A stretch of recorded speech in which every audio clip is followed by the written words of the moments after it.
Guys, cooking time at paksiw na isda ang ating lulutuin ngayon. Tara!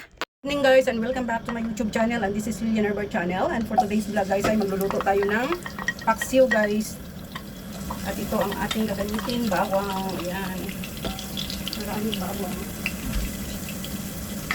So of course, after bawang guys ay ilalagay na rin natin ang ating sibuyas at saka luya.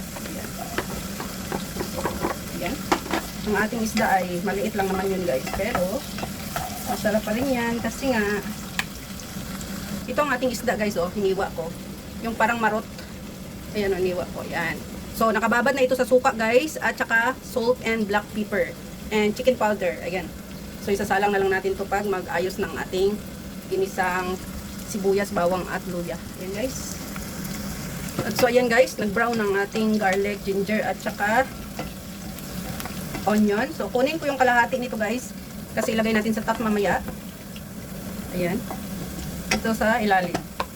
So ayan, ilalagay na natin ang ating isda. So sa pagkakataong ito guys ay hinaan lang natin ang apoy para ang magluto nito guys ay yung binabad nito na suka. So ang magpapaluto sa kanina. Ayan.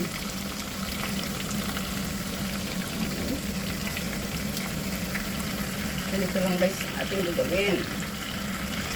So salansan natin para maayos siyang maluto.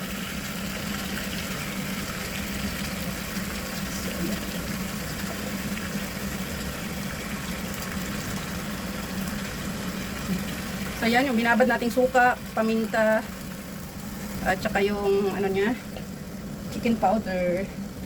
Ayan guys, nalagay na natin. So ilalagay na natin sa top yung itong kinuha natin na bawang, sibuyas. Ayan guys, para may ano rin sa taas. At syempre after this ay takpan na natin guys, at hinaan lang natin yung apoy para magtubig siya ng sarili niya guys, para hindi na tayo maglagay ng tubig. So yun ang pinakatubig niya, yung suka natin na binabad kanina. So ayan, see you later guys. So ayan guys, ang ating paksiw, kunting-kunti na lang yan guys at maluto na ang ating paksiw for today na isda. So yan guys, ang ating paksiw ay luto na. So konti na lang yung sabaw na yan guys. At iinit ko pa kasi ito bukas, kaya hindi ko siya pinatuyuan muna. Kasi bukas pa ng umaga ito dadalhin ko sa pwesto, kaya hindi natin pa tuyuan ulit ngayon guys. So maraming mantika yan, kaya bukas saka ko na lang iinit at patuyuin. Thank you so much for watching guys, at ito ay ready na rin. Ayan, thank you so much.